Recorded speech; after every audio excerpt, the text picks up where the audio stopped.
Olá, bom dia. Bom dia mesmo, e eu desejo para você uma excelente semana de paz.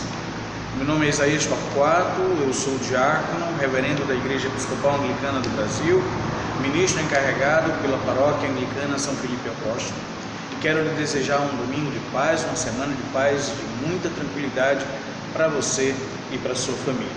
E nesta reflexão dominical eu gostaria de ler contigo, ou ler para você, a coleta do domingo, deste domingo, o quinto domingo depois da Epifania, que diz assim: liberta-nos, ó Deus, da escravidão de nossos pecados e concede-nos a liberdade daquela vida abundante que nos fizeste conhecer em Teu Filho Jesus Cristo, nosso Salvador, o qual vive e reina contigo e com o Espírito Santo, um só Deus, agora e sempre. Amém. Esta foi uma semana muito produtiva, agradável, uma semana em que nós caminhamos no bar, em que nós nos reunimos ontem aqui enquanto comunidade de fé para planejar os caminhos da igreja durante este ano 2018. E agora chega o domingo e a gente se reúne, a gente se encontra para celebrar a nossa fé, para afirmar a nossa fé. E eu gostaria de compartilhar com você uma breve reflexão sobre o Evangelho deste dia, que está no livro de Marcos, capítulo 1, dos versos 29 em diante, que diz assim: e eu te convido a ter uma atenção especial para alguns sinais que esse texto vai colocando para a gente.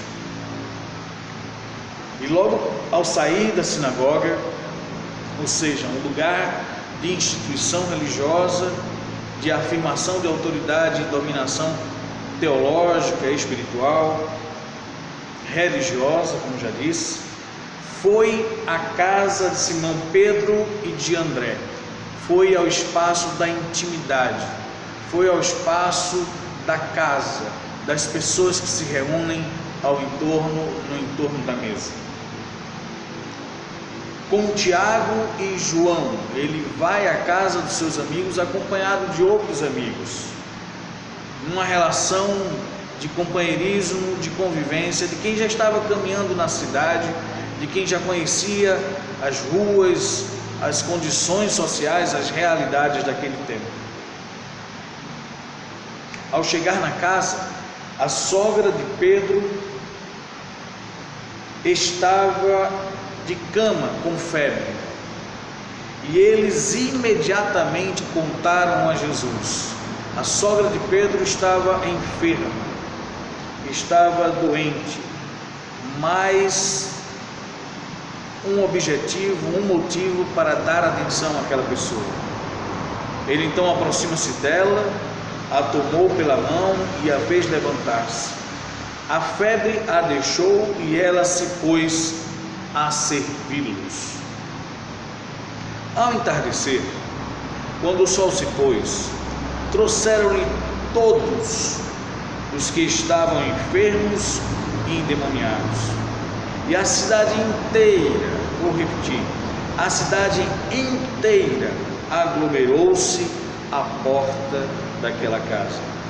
E ele curou muitos doentes de diversas enfermidades e expulsou muitos demônios. Não consentia, porém, que os demônios falassem, pois eles sabiam quem ele era. De madrugada, estando ainda escuro, ele levantou e retirou-se para um lugar deserto e ali orava. Novamente, intimidade, pessoalidade, ele consigo mesmo diante da sua devoção e da sua oração. Simão e os seus companheiros o procuravam ansiosos, e quando o acharam, disseram: todos te procuram. Disse-lhes: vamos a outros lugares, às aldeias das vizinhanças, a fim de pregar também ali, pois foi para isso que eu saí. Foi por toda a Galiléia, pregando as suas sinagogas e expulsando, pregando em suas sinagogas e expulsando os demônios. Este é o Evangelho do Senhor, lido em nossas comunidades, em nossas igrejas, neste domingo, no dia de hoje. Como eu disse logo no início, essa semana eu estive caminhando mais uma vez pelas ruas do bairro do setor Anhanguera. Eu sou novo no bairro, sou novo na cidade. Como vocês sabem, eu estou aqui há apenas 4 meses e por isso é imprescindível, é importante que cada vez mais eu me aproxime, eu conheça as pessoas que estão ao redor da nossa paróquia, a paróquia anglicana São Felipe Apóstolo. Curiosamente, o meu olhar durante a semana esteve atento às igrejas ao nosso redor. Há uma dezena delas, pelo menos em aproximadamente 1 quilômetro quadrado ao nosso redor, deste ponto em que eu me encontro, existem pelo menos umas 10 igrejas, das mais diversas, todas elas de uma denominação diferente, e às vezes até entre uma rua e outra da mesma denominação, mas de ministérios pastorais diferentes. Conhecer a cidade, conhecer as ruas, estar nas ruas é importante para poder se apropriar das múltiplas realidades que se encontram neste bairro.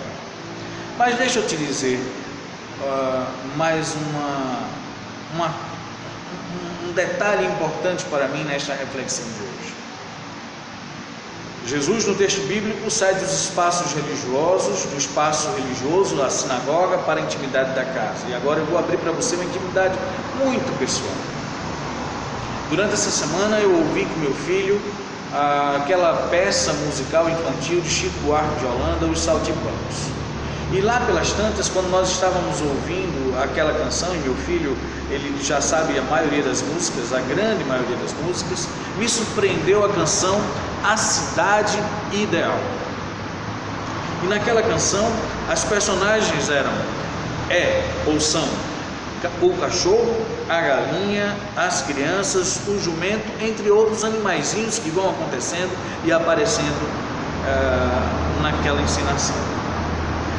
E cada animal daquele pensava por si mesmo qual era a cidade ideal, qual era a cidade mais importante para a sua própria realidade.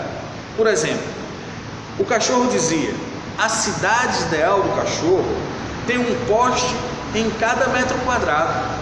Não tem carro, eu não corro e eu não morro. No quadradinho, no pensamento do cachorro, esta era a cidade ideal para a sua realidade. A galinha então se apressa para dizer: ei, não é esta a cidade ideal. A cidade ideal da galinha, ela é cheia de minhocas, e eu como tanto que minha barriguinha fica quente e os milhos explodem e viram pipoca. O jumento então, na sua sabedoria, sábio como é, chega e diz: ei, calma, tenham calma. A cidade é uma senhora sabida, prevenida. A cidade, aliás, o jumento diz: tenham calma, eu sou sabido, sou prevenido. A cidade é uma senhora estranha, ela termina por engolir vocês. Tenham cuidado para que não sejam engolidas pela cidade. Lá então, do meio para o fim, chegam as crianças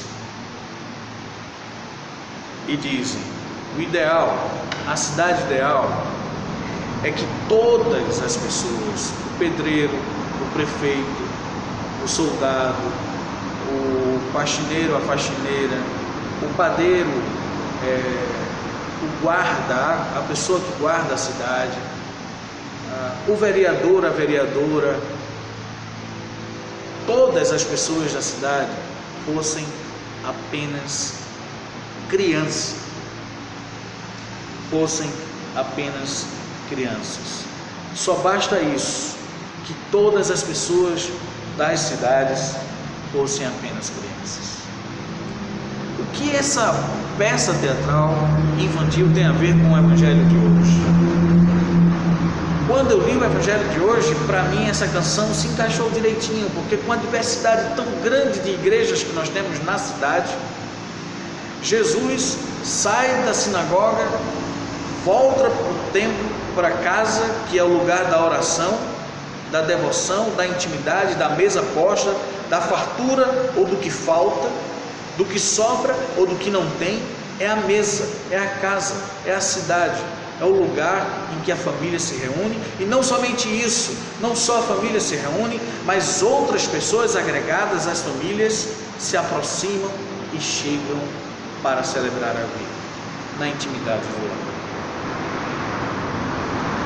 Na intimidade da casa, as pessoas sabem que as outras, uma delas está enferma.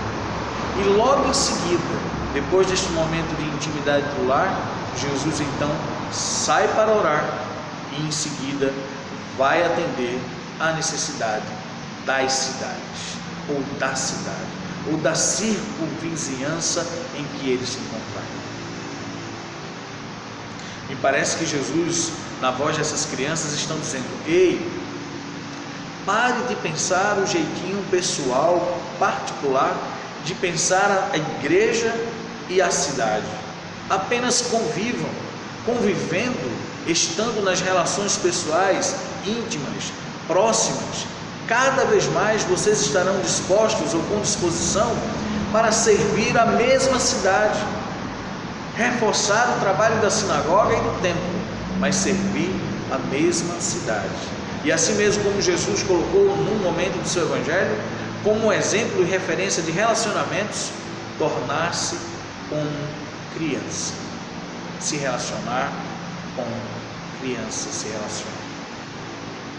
A gente precisa cada vez mais se aproximar da nossa fé, sem esse formato de a igreja ideal, o jeito ideal de ser igreja é este. Se você não fizer desta forma, não se enquadra. E assim há uma dezenas de instituições religiosas no nosso bairro, na nossa cidade, pensando a partir dos seus próprios interesses. E Jesus vem e diz: apenas se preocupem umas com as outras, se relacionem umas com as outras, toquem-se, abracem-se, caminhem juntas, conheçam-se mutuamente. E assim os problemas e dificuldades da vida, as realidades múltiplas que se apresentam na cidade, que já é muito diversa, poderão ser encaradas como missão e prática da nossa fé. Eu desejo para você uma semana de muita paz, de muita tranquilidade, de viver a sua própria vida e a vida da cidade como criança, com vontade de se encontrar, com interesse de estar cada vez mais perto uma das outras, para brincar, para celebrar a vida a partir da perspectiva lúdica da celebração de fé que nós podemos viver. Que Deus pois te abençoe, te dê uma semana de paz, de muita tranquilidade, que seja uma semana próspera, de alegria, que os problemas se revertam em vitória, em desafios alcançados e superados. É isso que eu te desejo, com amor e em nome de Jesus. Amém.